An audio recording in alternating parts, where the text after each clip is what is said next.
போறப்பு தான் நல்லா ருசிச்சு சாப்பிட கிடைச்சது.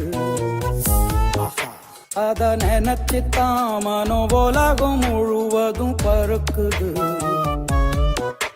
சுட சுட அந்த மதுர மல்லிப்பூ இட்லியே மீன் குழம்புல கொஞ்சம் புரட்டி சாப்பிட எச்சில் ஊறுது உள்ளுக்குள்ள.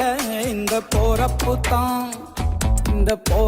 தான் நல்லா ருசிச்சு சாப்பிட கிடைச்சது.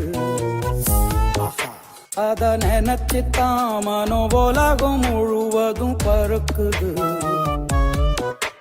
சுட சுட அந்த மதுர மல்லிப்பூ இட்லியே மீன் குழம்புல கொஞ்சம் புரட்டி சாப்பிட எச்சில் ஊறுது உள்ளுக்குள்ள. இந்த போறப்பு தான்